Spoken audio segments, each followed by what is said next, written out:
하나님께서 맥추절을 지킬 것을 우리에게 말씀해 주셨기 때문입니다. 맥추절을 지켜라. 이는 내가 수고하여 밭에 뿌린 것의 첫 열매를 거둠이니라. 우리가 수고한 것이 다 하나님 은혜 가운데서 헛된 것이 없이 다 그 수고한 대로 열매를 거두고 지금까지 하나님의 은혜대로 살았기 때문에 그것을 감사하는 마음으로 우리의 수고가 주님 안에 있음을, 우리의 삶이 주님 안에 있음을 고백하는 그러한 복된 절기이며 예배다라는 것입니다. 이 예배를 통하여서 특별히 지난 6개월 동안 지나온 삶들에 대해서 우리가 수고하고 땀 흘린 모든 것들이 주님께서 귀한 열매로 함께하여 주셨음을 감사하는 시간이 됐으면 좋겠습니다. 그리고 앞으로 또 우리가 맞이하게 될 여러 가지 또 이 6개월 동안의 삶들이 있지 않습니까? 교회적으로는 이제 또 수련회와 또 성경학교가 있고 9월 달에 홈커밍 데이가 있고 10월에는 우리 교회 귀한 또 중직자를 선출하는 그러한 일들이 있는데 이 모든 일들을 통하여서 그리고 여러분 각각 가정 가운데 하나님이 허락해 주실 모든 일들을 우리가 기대하면서 찬송하며 참 주님 안에 소망이 가득한 그런 우리의 삶이 되기를 이 예배를 통하여서 우리 하나님 앞에 그렇게 나아갔으면 좋겠습니다. 저는 오늘 맥주감사 주일 예배를 통하여서 하나님 앞에 감사하는 마음으로 특별히 하나님이 우리의 삶을 책임져 주신다라는 것을, 하나님이 우리를 먹이시고 인도하신다라는 것을요, 이 열왕기상 17장에 나와 있는 엘리야가 기근의 때에 3년 반 동안의 그 기근의 때에 정말 하나님의 기적적인 방법으로 기근을 이기며 살아갔다라는 것을 말씀함으로 하나님의 이 은혜가 말씀을 함께 듣는 저에게 그리고 우리 모든 우리 교우들에게 함께 충만하게 임하는 그런 역사가 있었으면 좋겠습니다. 이 엘리야의 시대에요, 엘리야의 시대에 이스라엘의 3년 반 동안 이스라엘 땅에 기근이 있었습니다. 더는 아침에 이슬도 없었고 그리고 내리는 비도 없었습니다. 가뭄이 3년 반 동안이나 계속되었죠. 그래서 비가 오지 않으니 농사를 지을 환경이 되지 않았고 자연스럽게 땅도 사람들도 그리고 가축들도 자연들도 다 이 가뭄에 타들어가고 먹지 못해 말라 죽어가고 있는 상황이었습니다. 이 기근과 흉년의 상황이 사실은 엘리야가 말한 하나님의 말씀으로 말미암아 시작되었죠. 지금부터 이제는 내가 비가 올 것이다 말하기 전까지는 이스라엘 땅에 이슬도 없을 것이고 비도 없을 것이다. 엘리야를 통하여서 하나님이 말씀하셨습니다. 그 이유가 바로 그 이스라엘 그 엘리야의 시대 때 아합 왕과 그의 왕비인 이세벨로 말미암아 온 이스라엘이 하나님을 떠나고 바알 우상을 섬기는데 열심을 내고 있었기 때문에 하나님이 그들에게 기근과 흉년이라는 것으로 징계하셨다라는 겁니다. 사실 이게 징계가 아니라 먹이시고 기르시는 그들을 돌보시는 이른 비를 내려주시고 늦은 비를 내려주시는 하나님을 떠나서는 사실은 어떠한 삶도 살아갈 수 없는 것이 마땅하기 때문에 하나님이 그들을 돌보지 않으시니까 비도 내리지 않고 이슬도 내리지 않아서 3년 반 동안이나 그들이 기근과 흉년 가운데 특별히 사람의 잘못으로 말미암아 짐승들도 그리고 자연들도 함께 고통받는 그러한 상황이 된 것입니다. 그런데 여러분 이 기근의 상황이요, 사마리아 왕궁에 살고 있는 아합과 이세벨 왕과 왕비 이 부부도 피해갈 수 없는 어려운 상황입니다. 그럼에도 여러분 그 상황 가운데서 하나님은 하나님의 사람들을 기근의 때이지만 기적 같은 방법으로 까마귀를 통하여 먹이시고 그리고 또 아무것도 없는 과부를 통하여서 먹이시고 인도하시는 놀라운 역사를 이루십니다. 그래서 과연 우리들을 지켜주시는 것이 바알신이 아니라 우리가 의지하고 사는 것이 우리가 한 움큼의 가루가 아니라 돈이 아니라 명예가 아니고 사람이 아니라 왕이 아니라 나라가 아니고 바로 하나님이라는 것을 분명히 보여주시는 것이죠. 이 오늘 본문의 이야기를 통하여서 우리가 질문을 한 가지 드려야 될 것 같습니다. 왜 하필이면 하나님은 엘리야에게 저 시돈 땅에 속한 사르밧 성읍에 가서 한 과부에게 들어가라고 말씀하셨을까? 내가 사르밧 성읍에 속한 한 과부를 통하여서 너를 지켜주겠다, 내게 음식을 주게 하려고 명령했다라고 주님이 말씀하지 않습니까? 하필이면 왜 사르밧 성읍에 가서 거기 사람도 많은데 가난한 과부에게 머물라라고 말씀을 하시는 걸까? 그 이유는 뭘까 하는 거죠. 여러분, 그것은 이 가뭄의 때에 하나님의 백성을 지키시고 먹이시는 것이 오직 여러분 어떤 좋은 나라에, 좋은 도시에 기근도 견딜 만한 그런 곡식이 많은 애굽 같은 곳에 우리가 거주하기 때문에 이겨내는 것이 아니라, 우리를 돌보는 사람들이 엄청난 그 흉년도 견뎌낼 만큼 요셉과 같은 능력 있는 사람이기 때문이 아니라 바로 하나님이시다라는 것을 분명히 보여주시는 것입니다. 이 사르밧이는요, 시돈에 속한 사르밧이다라고 말해주고 있습니다. 여러분, 시돈은 어떤 곳이냐면요, 아합의 왕비인 이세벨의 고향 나라입니다. 여러분, 이세벨 때문에 아합 왕이 타락하고 바알 숭배를 하지 않습니까? 이세벨 때문에 아합 왕과 이스라엘이 그렇게 하나님을 떠나서 음란하듯이 바알 숭배해가지고 기근이 3년 반 동안 일어난 곳입니다. 그러니까 이 사르밧은 시돈에 속한 곳으로요, 시돈에서 남쪽으로 조금 떨어져 있는, 지금으로 보면 지중해 해안가에 붙어있는 그러한 성읍인데요, 당시에 시돈에 속한 곳이었고 바알 신앙의 심장부였답니다. 그러니까 얼마나 많은 사람들이 이스라엘 사람들보다 더 열심히 바알을 섬기고, 특별히 이세벨 여왕 그 악녀의 홈타운, 고향이었던 겁니다. 하필이면 왜 하나님이 그곳으로 가라고 했습니까? 엘리야가 가야 할 곳은요, 먹을 것이 있는 곳이기도 해야 하지만은 특별히 안전해야 하는 곳입니다. 이세벨과 아합이 엘리야를 찾아서 죽이려고 하거든요. 이 기근의 원인이 엘리야 때문이다라고 생각한 아합 왕이 우물을 찾으러 사람들을 보내면서 동시에 군사들을 보내서 엘리야를 붙잡아 오라고 명령을 내렸거든요. 그래서 사실은 사르밧은요, 좋은 선택지가 아닐 수 있습니다. 왜 그렇습니까? 시돈 바로 밑에 있는 동네에 이세벨의 홈타운이거든요. 이세벨의 그 나라거든요. 그러니까 엘리야가 그곳에 들어갔다는 것이 발각이 되면, 소문이 나면 당장 붙잡혀가지고 사마리아 왕궁으로 소환되는 것은 시간 문제입니다. 근데 여러분, 참 거기 하나님의 지혜와 능력이 있죠.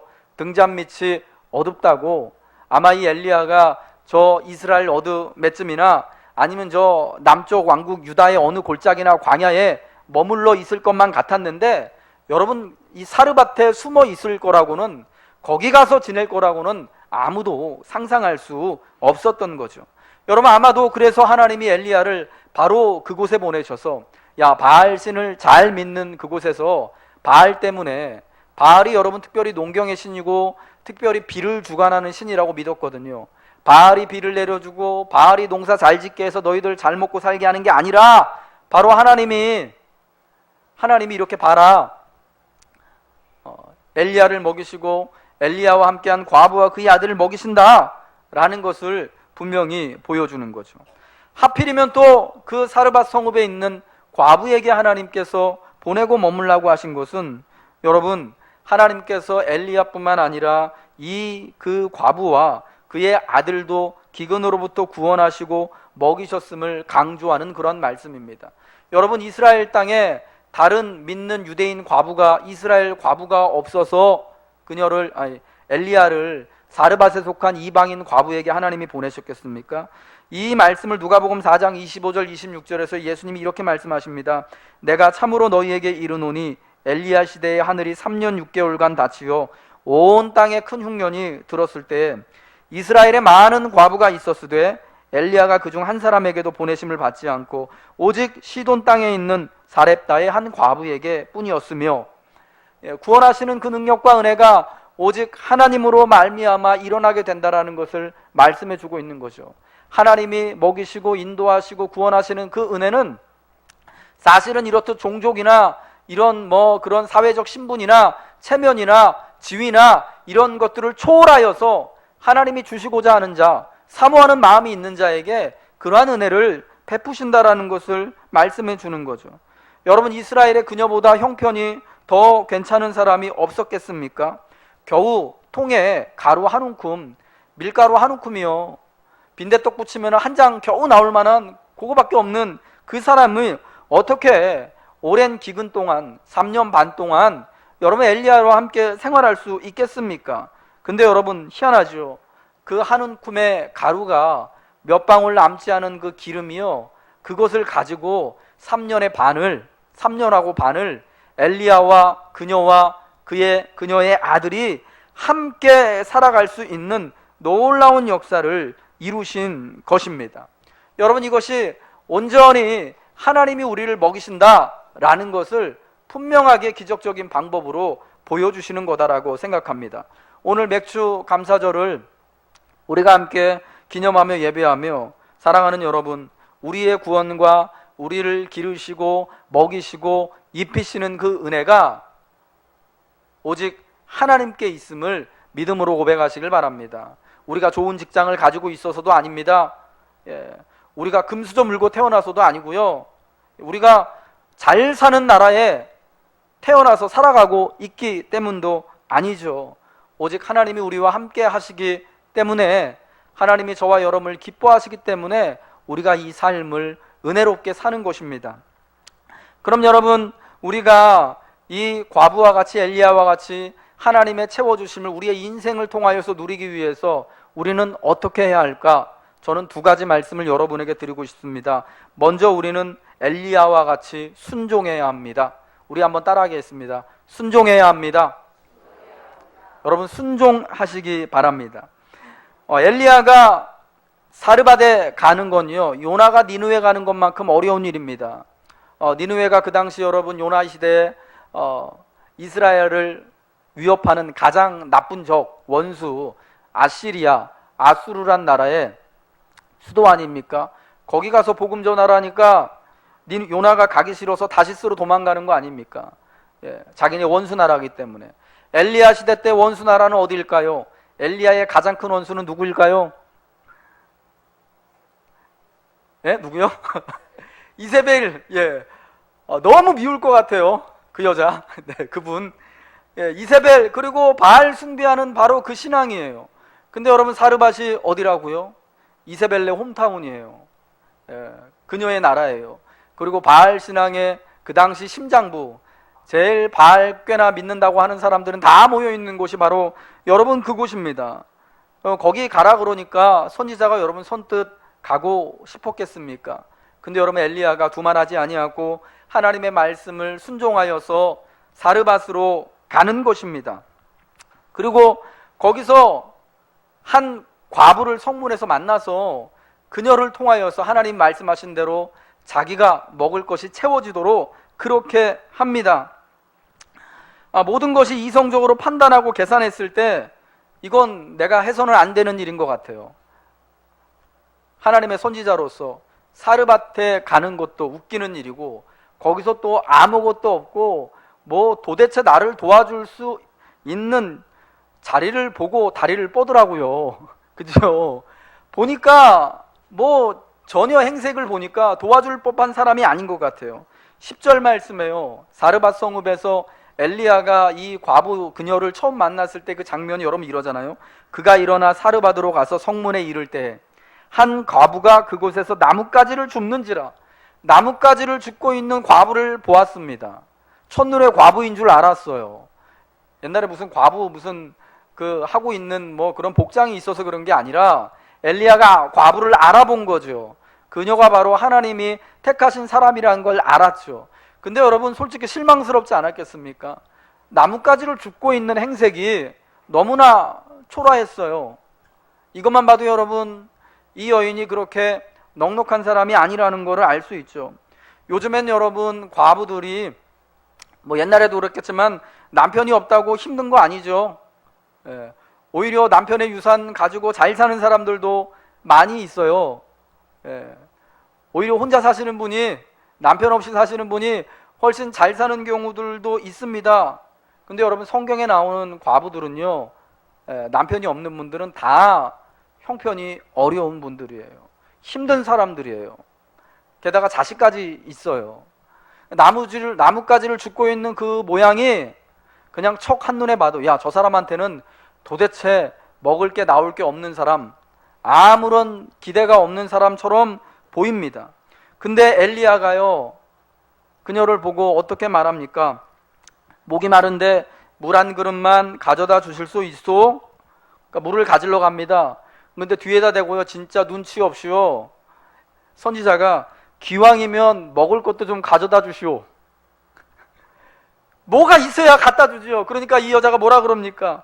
당신의 하나님께서 참으로 살아계심을 두고 맹세하는데 내게는 한 조각의 빵도 없습니다. 제가 지금 읽어드린 게 여러분 메시지 성경이라고 거기 나와 있는 본문을 그대로 읽어드리는 거예요. 한번 여러분 여러 가지 다양한 성경의 번역본들을 좀 보시면은 성경을 이해하는데 참 많은 도움이 됩니다. 계속 읽어드릴게요. 통에 밀가루 한 움큼과 병에 기름이 조금 남아 있을 뿐입니다. 나는 내 아들과 먹을 마지막 식사를 준비하기 위해 땔감을 주어 모으던 중이었습니다. 그 음식을 먹고 나서 우리는 죽을 작정입니다. 여러분이 이 여인의 말이 굉장히 여러분 섬뜩하게 느껴지지 않습니까? 한스럽게 느껴지지 않습니까? 도대체 당신이 뭔데 나한테 몰래 놓으라 그러고 먹을 것 좀 갖다 달라고 그러냐, 보면 모르냐 이거죠. 척 봐도 내가 내놓을 게 없는 사람인데 나 이거밖에 없어. 이거 먹고 같이 아들하고 죽으려고 하는데 당신 염치도 없는 거 아니요? 라고 이렇게 말하는 겁니다. 근데 여러분 엘리야 선지자가 어떻게 말합니까? 아무것도 걱정하지 마시오. 어서 가서 방금 말한 대로 하시오. 그러나 먼저 나를 위해 작은 빵을 만들어 이리 가져다 주시오. 그러고 나서 남은 것으로 그대와 아들을 위해 음식을 만드시오. 이스라엘의 하나님께서 나 하나님이 이 땅에 비를 내려 가뭄을 끝낼 때까지 그 밀가루통이 바닥나지 않고 기름병이 마르지 않을 것이다 라고 말씀하셨어. 엘리야가요 걱정하지 말라는 겁니다. 이 과부의 형편과 지금 말하는 그 느낌을 다 이해하고 말하는 것입니다. 걱정 말고 내가 가서 방금 말한 대로 나를 위해 먼저 떡을 만들어 오라는 겁니다. 그리고 나서 남은 것으로 당신을 위해서 아들을 위해서 음식을 만들라는 겁니다. 남긴 뭐가 남습니까? 둘이 먹을 것도 없는데 그 작은 밀가루떡 하나 만들어다 주면은 이제 죽어야 돼요. 먹을 게 없어서. 그런데 엘리야가 뭐라고 말합니까? 하나님께서 이 가뭄이 끝날 때까지 밀가루통이 바닥나지 않도록 기름병이 마르지 않도록 않을 것이다 라고 말씀하셨소라고 말합니다. 여러분 엘리야가 이러한 큰 기적을 이 여인과 함께 맛볼 수 있었던 것은요, 하나님의 말씀을 듣고 온전히 믿고 순종할 수 있는 그러한 믿음이 있었기 때문입니다. 믿음이 있는 사람은 확신하면서 참 불가능한 일 앞에서도 순종할 수 있게 되는 것입니다.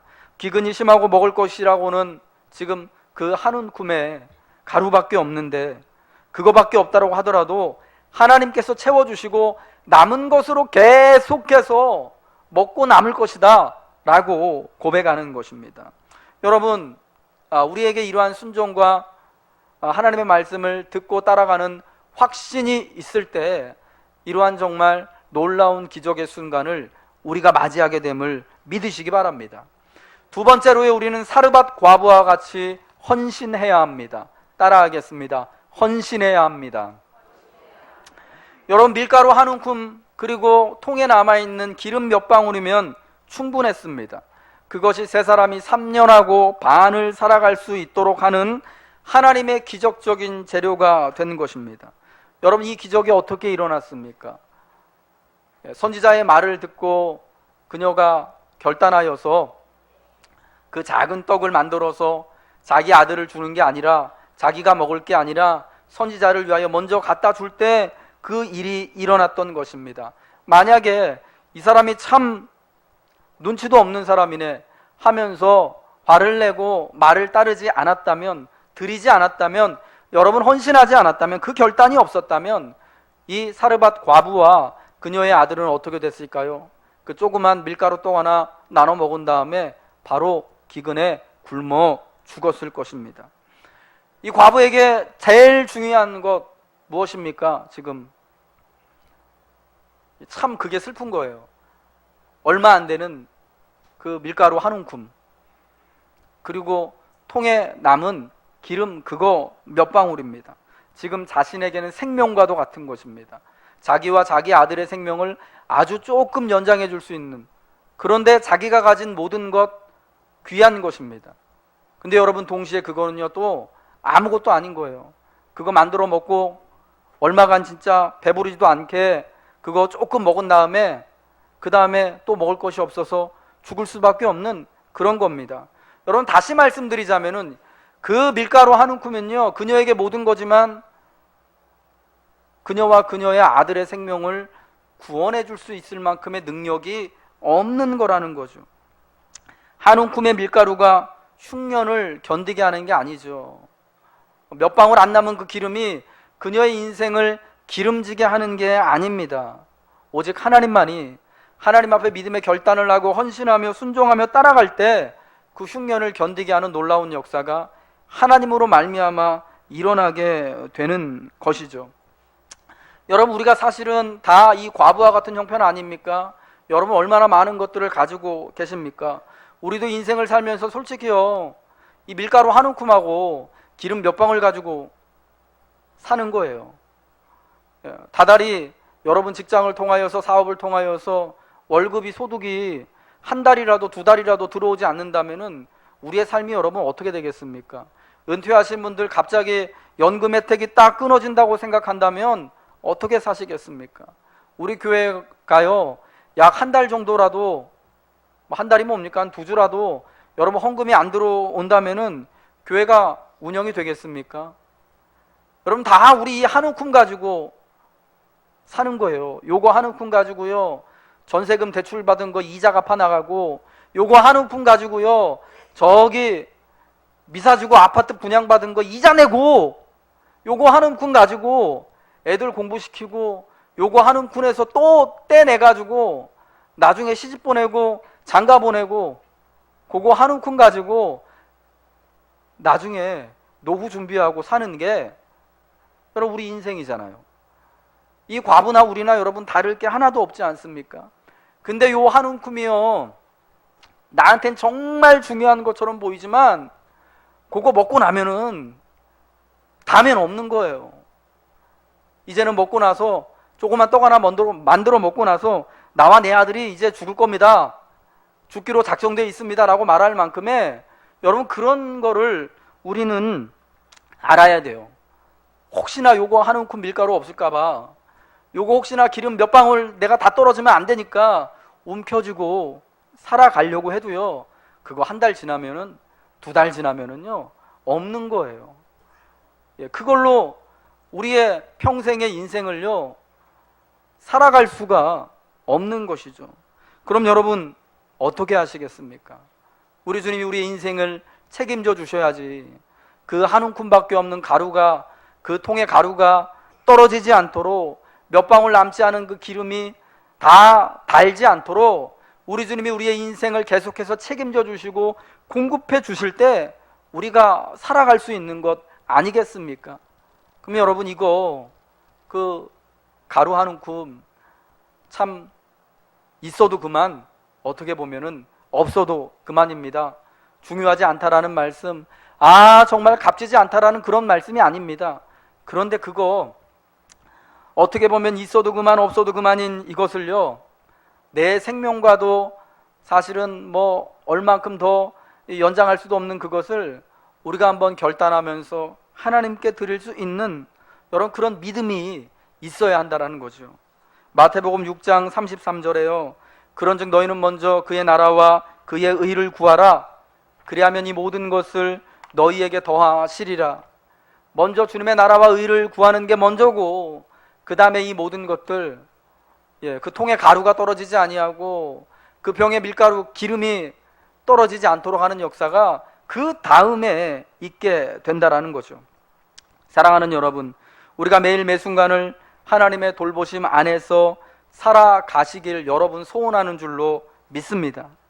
내 노력과 힘으로 내가 가진 것으로 기근의 때 인생의 삶을 살 수 없음을 잘 알고 있어요. 그래서 여러분 사실은 두렵지 않습니까? 40대가 되면 50대가 될 것이 두렵고 50대가 되면 60대가 될 것이 두렵고 60대가 되면 이제 은퇴하고 70대 그 이후가 어떻게 살아갈 건지 막막하고 두렵잖아요. 여러분, 감사하게도요, 예수님께서 우리와 함께 하시는 것입니다. 우리가 그분의 말씀을 엘리야와 같이 듣고 순종하며 이 사르밧의 한 과부와 같이 헌신하고 드리는 결단을 할 때 주님이 나의 주님이 되어주셔서 우리가 주님을 얼굴과 얼굴로 만나 뵙게 될 그 순간까지 우리 인생에 그 조금밖에 없는 가루가 떨어지지 않도록, 병에 기름 방울이 떨어지지 않도록 주님이 은혜를 베풀어 주실 줄로 믿습니다. 사랑하는 여러분, 이 놀라운 기적의 역사 믿는 우리들에게 동일하게 날마다 나타나게 될 줄로 믿습니다. 이것을 확신하시면서 여러분 믿음으로 순종하시기를 다짐하시기 바랍니다. 그리고 헌신하며 우리 하나님을 위하여서 먼저 드리시고 그의 나라와 의를 먼저 구하시는 저와 여러분 되시길 주님의 이름으로 축복합니다. 기도하겠습니다.